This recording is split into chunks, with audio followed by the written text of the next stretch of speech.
The contract was still warm in my hands when she shoved me. $10 million. Years of work condensed into a signature and a promise of security. I wanted to see her face when I told her. Instead, I saw the stairs rushing up at me. Bone met wood. A snap. A silence.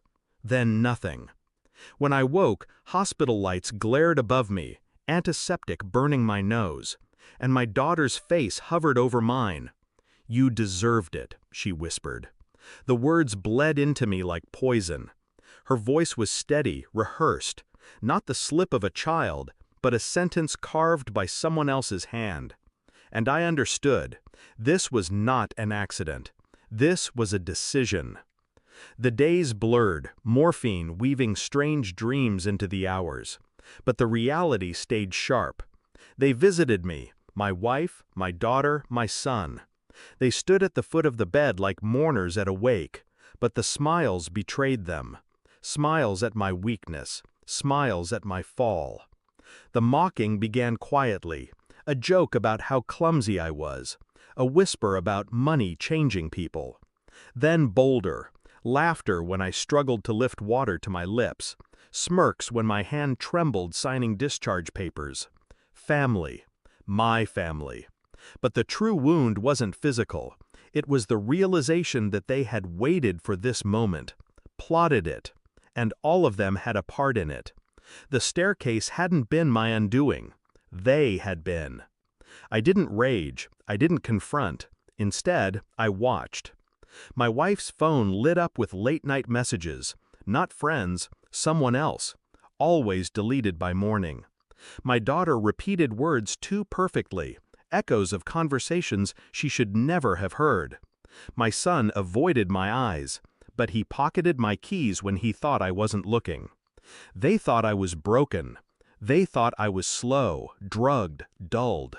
But my mind was sharper than ever, and I began to piece it together. Bank records told me what words could not. Transfers, hidden accounts, withdrawals that matched the rhythm of her absences. Phone records showed the calls. Every breadcrumb led me deeper, and I followed them with surgical patience. 10 million had not been my victory. It had been their trigger. They wanted it without me, and they had almost succeeded. The truth arrived one morning in a thin envelope. Private investigators' report. Photographs, dates, hotel rooms. My wife, her lover. My children smiling beside him in places I had never been invited. A second family. A second life. One where I was already erased. That night I called them to my hospital room. I handed her the envelope. No words. She opened it and color drained from her face. The children leaned closer, confusion sharpening into horror. My son spoke first. "Dad?" But I stayed silent. My wife dropped the papers. Her breath quickened. Her hands shook. She looked at me, searching for anger. There was none. Only stillness. And that terrified her more. They returned days later, the whole family, whispering in the hallway before entering. Faces rehearsed, apologies ready. But I wasn't alone. The man who stood beside me wore a suit darker than midnight. My attorney. The new executor of my estate. Every asset, every account, every cent of that contract had already shifted out of their reach. When they walked in and saw him, my wife screamed. Because she knew. Before I spoke, before I explained, she knew. "You thought you'd buried me," I said softly.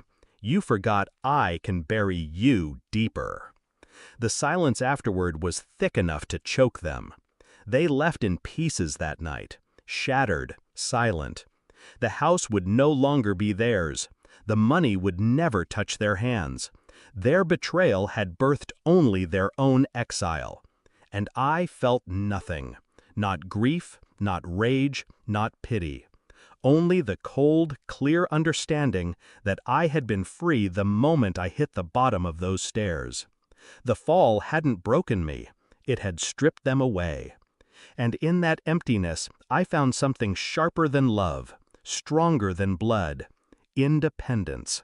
So when the nurse asked if I wanted visitors tomorrow, I answered with the only truth left. I have no family. Thanks for watching. Don't forget to like, share, and comment. Subscribe now to Cheating Stories Insight World for more amazing stories.